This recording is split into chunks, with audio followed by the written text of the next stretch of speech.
ভাই ঘটনা তো ঘটে গেছে, বুঝছেন? ঘটনা তো ঘটে গেছে। ওই ইউএসএস আব্রাহাম লিঙ্কন, যাকে আমি শখ করে নাম দিচ্ছি আজরাইল, বাংলাদেশের পত্রপত্রিকায় সয়লাভ নিউজে, সেই আব্রাহাম লিঙ্কনে বলে সেই ইউএসএস এয়ারক্রাফট ক্যারিয়ার, সেই কুখ্যাত বিখ্যাত সেই দানব, সেই আজরাইল আব্রাহাম লিঙ্কনে বলে 7 জন মারা গেছে। তাও আবার কীভাবে?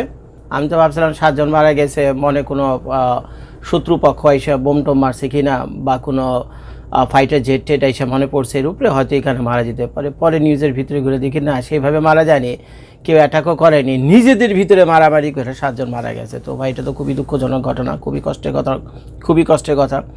তো আমি নিউজে ঢুকিও নি, বুঝছেন? হেডলাইন দেখে আল্লাহর কাছে 2 হাত তুইলা মানে মাপ সাপ চাইলাম যে এরকম তো হওয়ার কথা না, তাই না? কোনো দেশের নাবিক, এগুলো আমেরিকা বলে কোনো কথা না, বাংলাদেশ হোক, ইন্ডিয়া হোক, যে কোনো দেশের হোক না, বেশ কোনো দেশের নাবিক মারা যাক বা কোনো দুর্ঘটনা ঘটুক, ভাই আমরা এটা কেউ চাই না। যুদ্ধ করেন ভালো কথা, যুদ্ধে মরেন সেটাও ঠিক আছে, কিন্তু ভাই মারা তো গেছেন, কষ্ট তো লাগে ভাই, যেই মারা যাক না কেন, সে তো একজন মানুষ, সে তো কারো না কারো সন্তান, কারো না কারো স্বামী, সে তো মরে যাওয়ার আগে আপনাদের মতো আমার মতো ছোট ছোট বাচ্চা কাচ্চা রেখে গেছে। তো এটা তো ভাই আনন্দ হওয়ার মতো বা গর্ব করার মতো, প্রশংসা করার মতো কোনো নিউজ না। তো যাই হোক, এই নিউজটার হেডলাইন দেখে আমার এটা খুবই খারাপ লাগছে, বুঝছেন? কিন্তু মজার ব্যাপার, যখন নাকি নিউজের ভিতরে ঢুকলাম, পরে আমি দেখলাম যে নিউজটা করছে কে বাংলাদেশের নিউজের উপরে তো ভরসা করা যায় না। তো পরে দেখি বাংলাদেশের একটা চামের উপরে বামে মেরে দিছে। আপনারা তো জানেন বাংলাদেশের নিউজের কিন্তু নির্ভরযোগ্যতা অনেক কম। ওয়ার্ল্ড র্যাঙ্কিংয়ে যদি বাংলাদেশের নিউজ পেপার যেগুলো রয়েছে, যারা অনলাইনে নিউজ করে, বিশেষ করে ফেসবুক, ইউটিউবে, র্যাঙ্কিং বহুত খারাপ, বহুত খারাপ।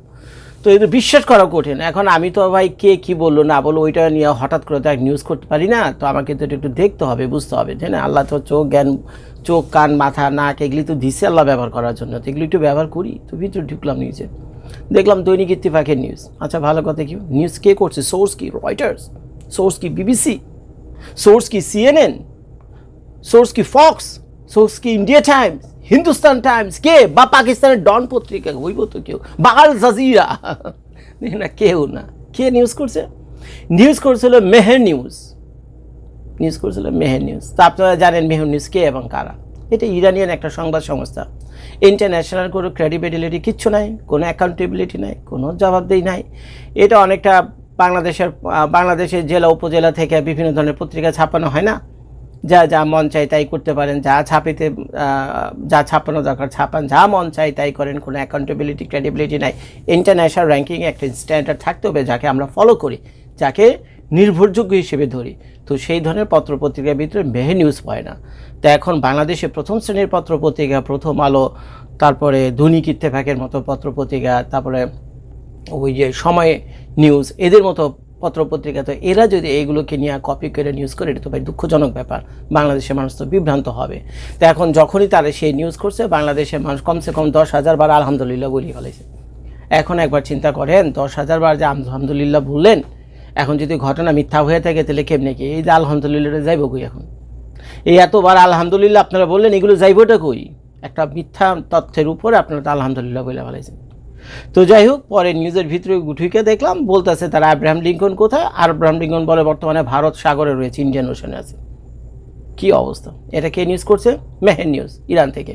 তো আমি এখন ইসে দিয়ে সার্চ মারলাম, এআই ইঞ্জিন দিয়ে সার্চ মারলাম, দেখি সেনকম কি বলে। সেনকম বুঝছেন? Central command.